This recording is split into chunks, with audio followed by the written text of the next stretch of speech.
जैन साथियों, आज मैं बवाना क्षेत्र में हूँ और जैसा कि हम सबको पता होगा कि अभी बिहार में इलेक्शन भी आने वाला है और बिहार के कुछ मज़दूर दिल्ली में आके काम करते हैं। इनसे हम जानेंगे, इनसे बात करेंगे कि कैसे हालात में ज़िंदगी जी रहे हैं और किस तरीके से इतनी महंगाई में अपना बच्चों को देख रहे हैं या फिर अपने पोषण पालन कैसे कर रहे हैं। तो सबसे पहले आप ये बताइए, अभी के जो समय में महंगाई, तो आपको पता है महंगाई कितनी ज़्यादा है। महंगाई तो कम हो गई। महंगाई कम हो गई। महंगाई से टेंशन नहीं है हमें, वो तो अभी हो जाए तो भी बढ़िया है। महंगाई, हाँ वो ठीक है, महंगाई से कोई दिक्कत नहीं है। महंगाई की दिक्कत नहीं, वो अभी ज़्यादा हो जाए तो अभी कछु नहीं है। हाँ वो तो देश जो कारण सब का। आप सरकार से मजे ले रहे हो, किससे मजे ले रहे हो आप? हम तो मजा तो ले वाले हैं ही, ये दुनिया क्या, इससे क्या मजा लेना है। और सब बढ़िया भाई। मैं आपसे ये जानना चाहता हूँ, इतनी महंगाई में आप क्या काम करते हैं आप? हम तो मजदूरी करते। मजदूरी करते, कितना रुपए मिलता है आपको रोज का? 500 रुपये। 500 रुपये मिलता है। और तो 500 में इतनी महंगाई में आपको खर्चे, दिन भर खर्चे निकाले तो 500 पूरा कहा जाएगा। 500 रुपया तो होते 1 साल के लिए हमें। मतलब आप ये कह रहे हो कि 500 में 1 साल चल जाएगा? और क्या, 500 में 1 साल चल जाएगा आपका? हाँ क्या उम्र चल जाएगा। रखे देखो, एक गरीब आदमी की अवस्था है और ये बता रहे हैं कि 500 रुपये में हमारे लिए 1 साल चल जाता है। तो आप इसी से अंदाज़ा लगा सकते हैं कि इस आदमी के पास बोलने के लिए कोई शब्द नहीं है, बोलने के लिए कुछ है ही नहीं कि क्या बोला जाए और कुछ कहा जाए और क्या कहा नहीं जाए। तो आप बताइए हमें, थोड़ा सा आप आगे आइए, आप बताइए, ये हंसी मजाक में कह रहे हैं कि 500 में हमारा 1 साल चल जाता है और महंगाई कुछ है ही नहीं है। तो आप हमें विस्तार पूर्वक बताइए, ये ऐसा क्यों सोच रहे हैं? देखिए, मज़दूर की जो ज़िंदगी है उसको सरकार ने और मालिकों ने ऐसा ही बना दिया है। उसकी ज़िंदगी का कोई मोल नहीं है, वो क्या बोले क्या करे। सिर्फ 2 जून की रोटी चल पाती है और वो भी बड़ी मुश्किल से। बच्चों के शौक़ पूरे नहीं हो पाते हैं। तो कहने का मतलब यही है कि मज़दूरों के हालात बड़ी दयनीय हैं। 500 रुपये में क्या हो सकता है? हम देखते हैं कि मध्यम वर्ग का आदमी भी 500 रुपये चलते चलते खर्च कर देता है और उन 500 रुपये में रूम रेंट भी देना है, उन 500 रुपये में घर पे भी भेजना है, उन 500 रुपये में यहाँ पे मतलब सरवाइव भी करना है, बच्चों को भी पालना है।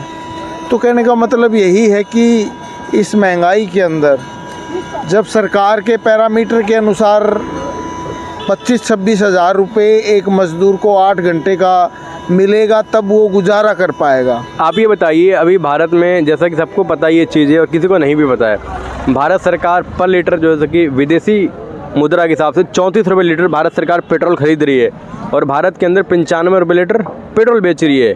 तो फिर इसको कैसे देखते हैं आप? देखिए, देश में पेट्रोल डीजल में बड़ी लूट चली हुई है। 30 से 40 के बीच में पड़ता है पेट्रोल डीजल और वो 90-100 रुपये बेचा जा रहा है। तो टैक्स है, बहुत ज़्यादा है और टैक्स इतना है कि लागत से 2 गुना ज़्यादा।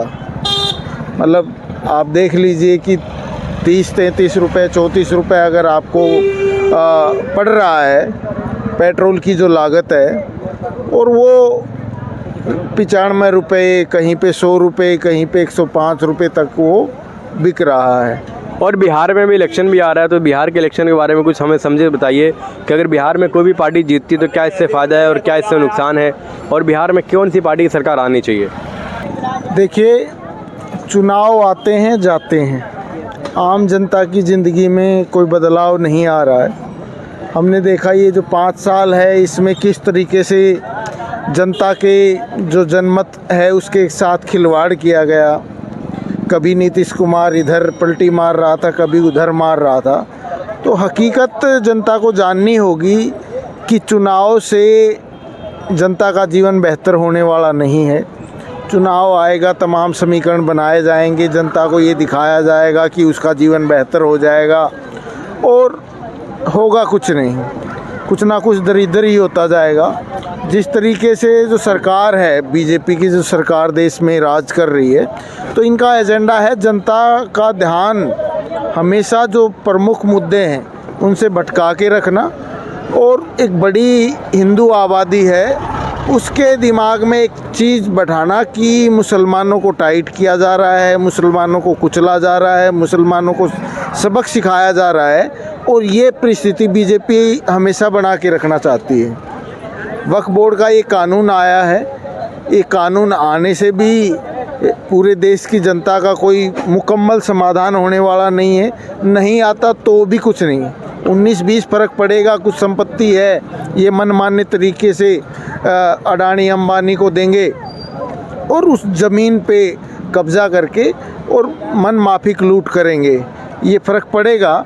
लेकिन वैसे देखा जाएगा तो आम जनता के जीवन में कोई बुनियादी परिवर्तन नहीं आने वाला है। जो लूट चली हुई है, जो ज़मीनों को पूरे देश को बेचा जा रहा है, वही प्रक्रिया का हिस्सा है कि वक्फ बोर्ड की ज़मीन भी अगर इनके हाथ में आएगी तो ये उससे भी फ़ायदा उठाएंगे।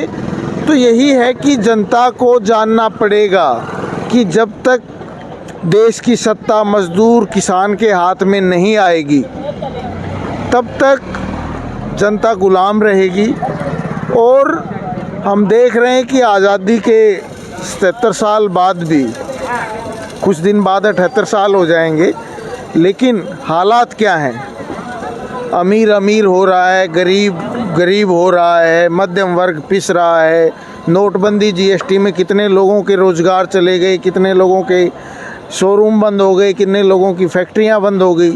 तो बीजेपी को बोला जाता था, आरएसएस को बोला जाता था ये बनियों की पार्टी है, लेकिन नोटबंदी जीएसटी में बनिए और जो ये व्यापारी वर्ग है अच्छी खासी तादाद में इनको मतलब सबक सिखाया मोदी ने। तो यही है कि कॉरपोरेट के लिए मोदी काम कर रहा है। किसी भी पार्टी की सरकार आए उनको काम अपने लिए और कॉरपोरेट के लिए करना है। कुछ फ़र्क आ जाता है, कोई किसी के लिए काम करेगा, कोई अडानी के लिए कर रहा है, कोई अंबानी के लिए, कोई टाटा के लिए, कोई बिरला के लिए, कोई किसी को ज़्यादा संपत्ति देगा, कोई किसी को ज़्यादा रियायत देगा, बस ये फ़र्क है और कोई ज़्यादा फ़र्क नहीं। तो अंतिम सवाल मेरा आपसे ये है, जिस तरीके से महंगाई दिन पर दिन बढ़ते जा रही है और राहुल गांधी ने भी बिहार की यात्रा में कहा कि देश के अंदर एक आर्थिक भूचाल आने वाला है, तो वो आर्थिक भूचाल क्या होगा, इसके बारे में कुछ बताइए आप हमें।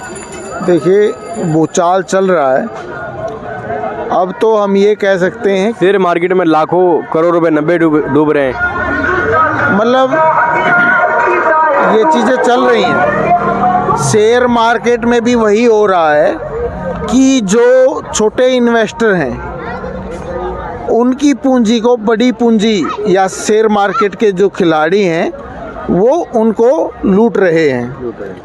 उनको सबक दिखाया जा रहा है कि तुम करोड़पति हो जाओगे, शेयर मार्केट से ये हो जाओगे, लेकिन हकीकत यही है शेयर मार्केट में भी जो छोटे इन्वेस्टर हैं उनकी संपत्ति हड़पी जाती है और बड़े प्लान्ड तरीके से उनको बर्बाद किया जाता है। तो यही है कि जो पूरा ये बर्बादी का दौर चल रहा है, कब ये मुकाम पे पहुंच जाए, इसलिए राहुल गांधी सचेत कर रहा है, क्योंकि राहुल गांधी भी पूंजीपति का प्रतिनिधि है, कांग्रेस पार्टी भी पूंजीपति की प्रतिनिधि है। वो बचाना चाहते हैं इस लूट के राज को, लेकिन मोदी है कि वो चाह रहा है कि सब कुछ लूट के मैं पूंजीपति के हाथ में दे दूं।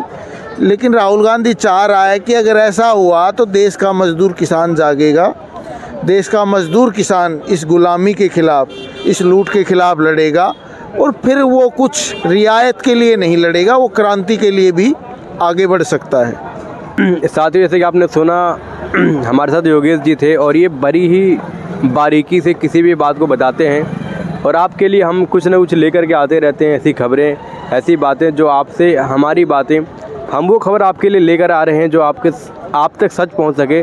जो खबर को भारतीय मीडिया और गोदी मीडिया जो पूरी तरीके से दबाने की कोशिश कर रही है, महंगाई, बेरोज़गारी, वो कहीं ना कहीं इनके एजेंडे से बाहर है। इनके लिए सिर्फ ध्रुवीकरण की राजनीति, सांप्रदायिक राजनीति, हिंदू मुसलमान की राजनीति सबसे ऊपर है और इनको जिस चीज़ के लिए पैसे दिए जाते हैं वो लोग वही काम करते हैं। तो आप सभी से मैं, जितने भी सोशल मीडिया प्लेटफॉर्म पे न्यूज़ देखते हैं किसी भी तरीके से, किसी भी माध्यम से, किसी भी न्यूज़ चैनल से, तो मैं ये कहना चाहूँगा कि आप सच जाने और आप अच्छी बातों को सीख लें। आप गोदी मीडिया अगर देखेंगे तो आपके अंदर एक सिर्फ और सिर्फ नफ़रत पैदा होगी, अच्छी बातें पैदा नहीं होगी। जय हिंद, जय भारत।